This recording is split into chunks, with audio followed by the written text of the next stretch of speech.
are you doing?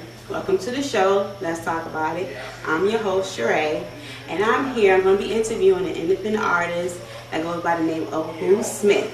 Beast. AKA the Beast. So once again, welcome. Thank you. It's a pleasure to be back on the show. Yeah, the last time we talked, I think we was talking about your single and you was going on tour and whatnot. Yeah, basically, the tour started. It's supposed to start April 15th down in Tuscaloosa, Alabama. But basically, what's happened is we got down there. My manager Nick, he was out in the hotel. Tornado hit, and wasn't too bad, but it was bad enough where we had to call the show off. Okay. Well, before we go on to that, what would you like to tell viewers a little bit about yourself first? Basically, yeah, she already stated, Boo Smith, Beast, y'all already know. We on a Juiced Up tour, 2011, big things happening. Got a lot of work going into this thing. It's in promotion for my new mixtape, Occupational Hazard. Check that out. It's dropping May 19th. We're doing an album release party up in Raleigh, North Carolina. We're doing big things. Got new artists in the works, JC Entertainment. I know y'all gonna hear that throughout the album as well. Got newspapers, stuff we still gotta do when we go back amongst the tour, get interviewed and whatnot. I'm glad Charay was able to take time to bring us back down for the second round and get interviewed as well. Doing things. Juice Music coming, Mr. Tour midsummer. It's gonna be a banger as well, so y'all catch that. Okay, you catch that. But before we really get into music, we want to get to know Boo Smith. What is your real name? Yeah, I put my thumb down right now. Or just give us your first name. My first, I'll go ahead and say my real names. I got it on my bio now. Torrance Smith. Okay. I know it's a long way away from Boo Smith, but yeah, I gotta have a government, unfortunately. My mom, see this shit kill me. But I guess tell you a little bit more about myself. I grew up in Tuscaloosa, Alabama. Right. Small hood. I was in trouble all the time. One of those, I guess, typical case scenarios that people think of as an artist, but that's not really what I wanted in life. I really wanted to be successful. My father didn't really take enough time to sit and develop me into a young man, so I had to take to the streets a little bit. But people look at me now, I'm a businessman, I got my own studio, doing this rap thing. I do it because I love it. I also played football.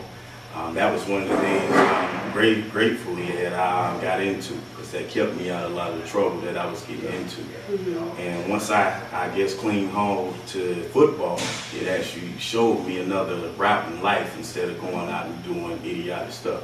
I'm still a fool and an idiot, but I kind of go on the straight and narrow a little bit. But music, it calms me down.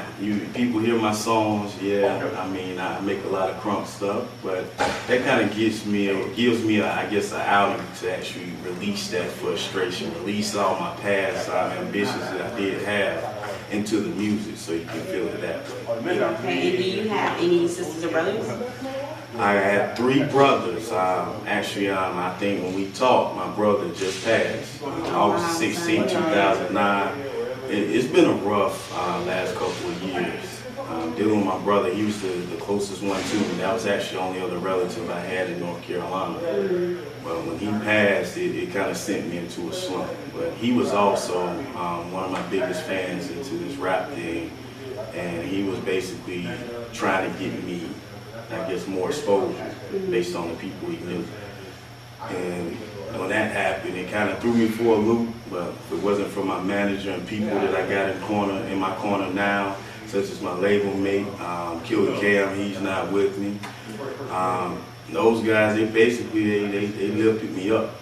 And they told me that, yo, you need to focus on what makes you happy right now. Because I was already unhappy. Meaning I'm always striving for success, but it seems like every time I sit and push hard, it's always out of the grasp of my fingertips. So with their help, they actually showed me, I guess, a light at the end of the tunnel, so to speak. Any children? I got 2 kids. I love my kids to death. I'm a beast, but my kids, they run me. My son, Eston, he's actually got the same name as me, but the middle name is different. He's just turned 3, January the 15th. My daughter, she just turned 2. That's the real beast out of everybody. And they'll tell you, she's a handful. Yeah. But that's my baby girl though. And she just turned 2 April 23rd on Ida. But she's a Taurus, like me, April 26th. Like me. What? May the 7th. My daughter, May the 6th. Oh, it's real, y'all. I feel for the people you feel. Them Taurus is bullheaded. No. You saying that now? We on camera. Let's see the real you. Let's take that exterior. Yeah. So how was it like growing up in Alabama though? Like take us from the time that you know, remember as young as you can remember until the time that you decided that you wanted to be a rapper. Growing up, like I said, I was in trouble a lot of times. I never forget one of the first things that actually, I guess, compelled me into music was, I never forget, my mom brought me a boom box. I think this was back, I was probably 7 years old, 6 years old. I never forget I had the James Brown's Greatest Hits on it. I remember thinking like, man, it's incredible music. I mean, it's all in this tape, right? Then they didn't have, we rocking tape decks. They didn't have CD players then. But, yeah, right. I'm listening to that, and then going from that point forward, that hip hop started picking back up, mid 90s, late 90s. I remember several days I'll be sitting at home, and I'm a type person, and even now I'm always trying to catch the next biggest thing. So I'll be sitting there listening to the radio, sometimes 12 hours a day. That'll be my whole day, and then I go to sleep trying to hit record, you know what I'm saying, putting the black tape over the tape deck so you had the 2 holes in it. I know that's hey, going hard. But I'll sit there and record the songs. My favorite group growing up was Bone Thugs and Harmony. Okay. And you remember the song First of the Month? Yeah. I memorized that song word for word, and I kept listening to it. But from there, I went and got older, 9th grade year, so-ish. My homeboys, 6'9" boys, Terry, Quentin, all them cats, we used to freestyle in the hood. Now, I was the worst back then. Don't tell nobody that. I was the worst, but I liked doing it. Still didn't really think that for myself I was going to be one of those people that actually just dive into this thing and actually try to get somewhere with it. But after that, I got up here in North Carolina after my 9th grade year, started playing football. In the intermediary period, I was still actually doing the rapping on the side. Me and actually one of my artists on the label, Tico, we actually started together and we actually said, okay, we want to be rap artists. You know, you get to watching BET and like, man, I want to be that. Yeah. I just go hard. First you gotta crawl, then that's how I walk. So what are some of the artists that you're feeling today? Some of the artists? Yes, rap artists. There's not many that I was sitting listening to nowadays. I have to say one of the biggest artists that I know a lot of people riding with, but it's only because I seen a special on him is Drake. Okay. You can't go hard. Like listening to what he say, I mean the actual rhymes he spit and the actual work ethic he got. I mean, and to be consistent on top of the music he put out. That is a genuine artist. I had to say, if I had to signify somebody from the end of the day that I really actually like, you know what I'm saying, I will actually look up on and follow. Okay. But outside of that, I couldn't really think of anybody else in the actual rap game. Okay. Lil Wayne, yeah. He's straight. I mentioned him when he was back with the Hot Boys and whatnot. People don't know, they probably don't know about the Hot Boys like that, but him, Julie Turk, all of them, but Drake, Jay-Z, I mean, I rock with him even though he's slowing down a little bit. But I mean, my main influence in terms of rap, I would have to say is Biggie and Pop. Okay. Because, of course, I grew up listening to them too. Even though Biggie and Pop, they had songs basically that was for the hood, but you can also bring it back and put that Juicy Fruit sample into the mix, everything. So, and they showed me that you can be versatile as a rapper. You don't have to zone yourself off to one area. So. Yeah. that's why they're the two biggest influences I have. I kind of mold myself after them, not just doing one area, but trying to exploit multiple areas. Okay. Now, was it hard executing as far as getting into the rap game? Like once you decided what you wanted to do, what are the steps that you had to take to get up into this point that you are? Charay's been a long, long journey. I have to say, I never would have thought that it was this hectic. One thing is to pick up a microphone and say that you're going to be a rapper. Right. But it's another thing to actually say you're going to be a recording artist. That's really going to encompass everything in terms of being a rapper or an R&B singer, whatever. Because you have to do shows. When you're doing the shows, you have to make sure you bring your A game. And you can be doing songs that you recorded a year ago, but you got to find some type of mode or motive to put yourself in that mindset and think, okay, I got 200, 300,000 people out there that haven't heard my music. I still want to put my best foot forward, so I'm going to have to put all that behind me every time I step out there and try to give my best. And on top of that, you have to worry about, okay, who else is on the ticket with you, who's the DJ, who's running the club, or whatever adverse factors that may affect your actual set. Because you never know. I mean, people might not want you to excel. I know a lot of rappers that have made it have talked about the same thing. But when you're up and coming, that's probably the most I guess hardest situation you're gonna find yourself placed in.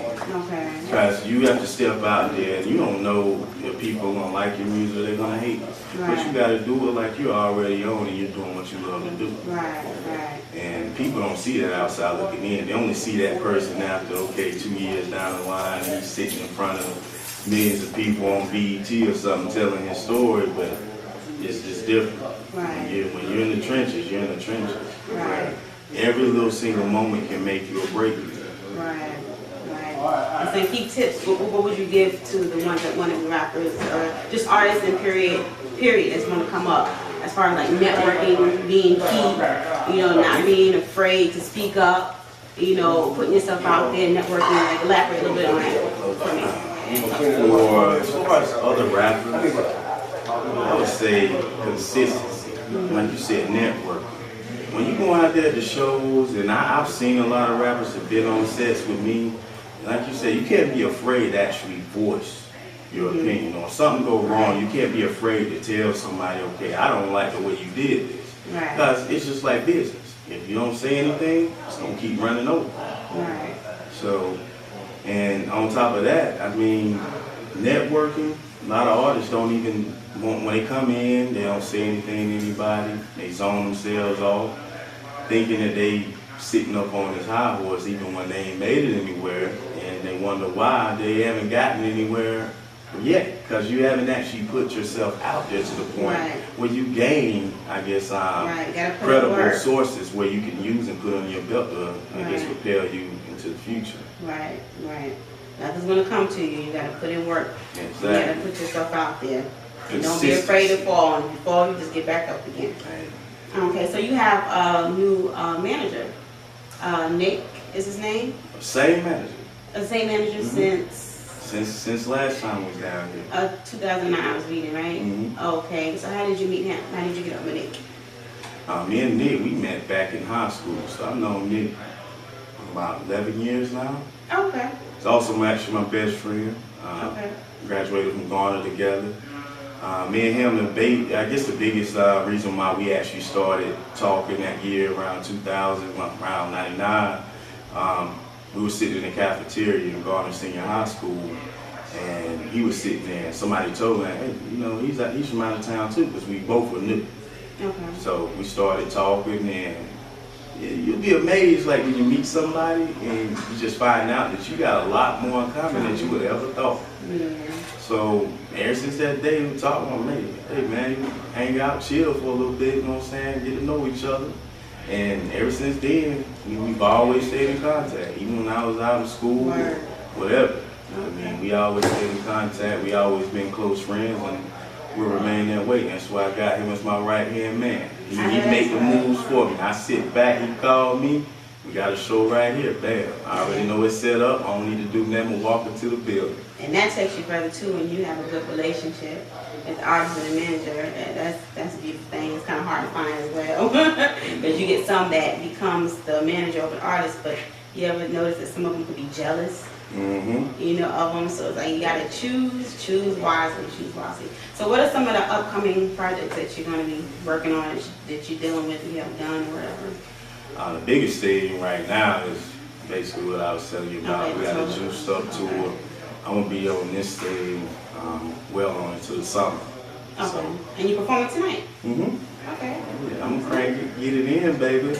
Okay. But yeah, Juiced Up tour, it's going to take a lot of my time, so I'm going to be back and forth, all up and down the East Coast. On top of that, I got a new artist I do want to speak on, Vaughn. He's going to bring in a new actual, I guess, phase to the JC Entertainment crew.